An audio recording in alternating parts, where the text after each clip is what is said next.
This spiritual journey you are on is all about you diving deeply into your own psyche, away from all the A influences which this oubliette of a planet produces like toxic gas from a coal-fired power plant. You are on a hero's journey. You.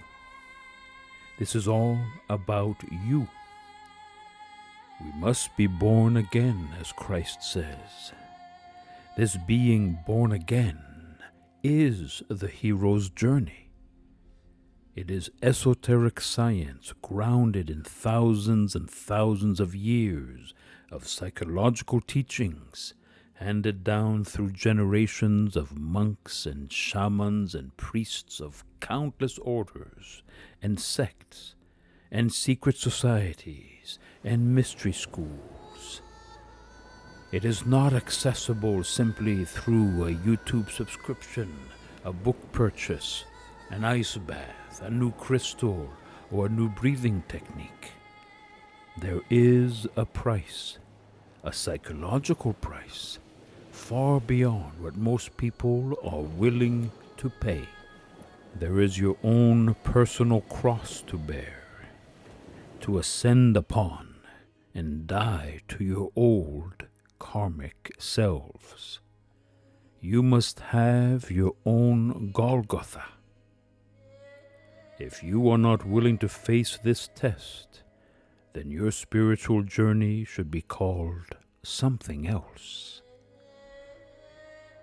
To inherit your spiritual destiny and be children of light, you must remove the past psychic trauma and experiences and influences which are holding you back on your evolutionary path.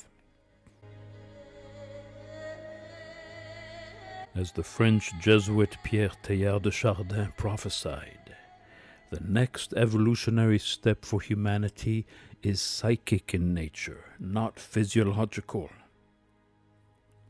We must be born again, as Christ tells Nicodemus in John 3.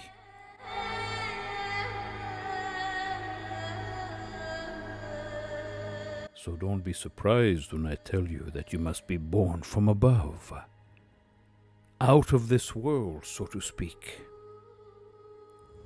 You know well enough how the wind blows this way and that.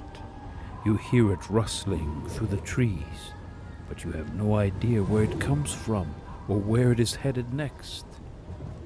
That's the way it is with everyone born from above, by the wind of God, the Spirit of God. Christ has been my guide, but I must move my own spiritual feet and work while it is daylight at my own spiritual psychic evolution. No one, not even Christ, can walk for me. Same goes for you. You have an inherited and personal karmic burden which must be unpacked and discarded. Obstacles must be removed, overcome, ignored, fought, and destroyed for you to successfully reach theosis. It is this hero's journey which we must all take if we are serious about serving God and serving the cosmos as an open and loving child of light. You are on a hero's journey. You and no one else. This is all about you and your birthright. This dark and lonely pathway is open to anyone, of course, offered to anyone. Yet the bitter truth remains, it is meant for a few, and that is what excites you and frightens you. You want to be special, unique, an undiscovered gem on the creek bed, ready to be discovered. But once the steps have been taken, and you are lost for the first time, and it is nightfall, and you have no idea where you are, and all the trees look the same in this twilight, and there is no one to guide, then you want the comfort of two-dimensional vanilla life of an hourly worker waiting for the next commercial, and then bedtime. And tomorrow the same and the same and the same until your body dies and the universe performs what Boris Muraviev calls an astral abortion, and you fade into nothing. Jesus warned you, didn't he? He warned us all, and we all know this. Jesus remarks that the gate is narrow and few are those who make it through.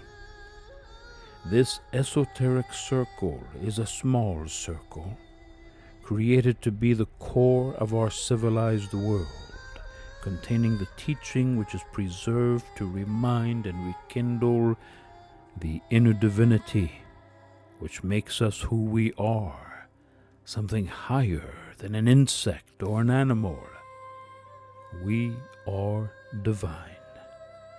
Yet we forget and need to remember.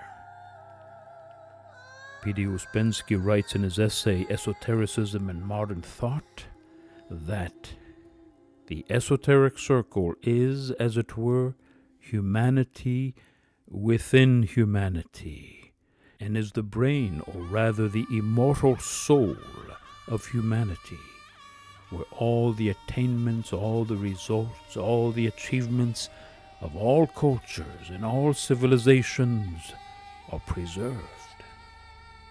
I will define the esoteric circle as this. The esoteric circle is a protective, singularly focused clan of Homo sapiens whose cosmic job is to assist in the preservation of the psychological teachings of true humanity.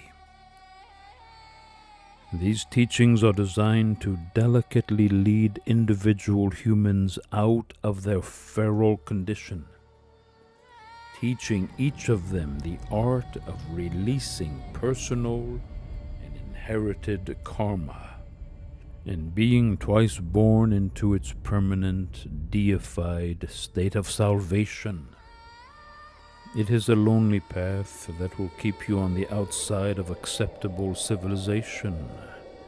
You will be a stranger to the world, living outside the comfortable confines of acceptable civilization, which is today riddled with so much barbarism that it's hardly distinguishable from a brutal pack of wild, feral humans living from day to day, huddled around a pitiful flame in some dank, stinky cave. You'll realize that you've never fit into your social setting, into your family, into your community, into your society, into your civilization. Your pre-existent self is a stranger in a strange land. It is a blessed day indeed when you realize this during your lifetime. If you do realize this, it is time to move on from your inherited past and begin to live in true freedom.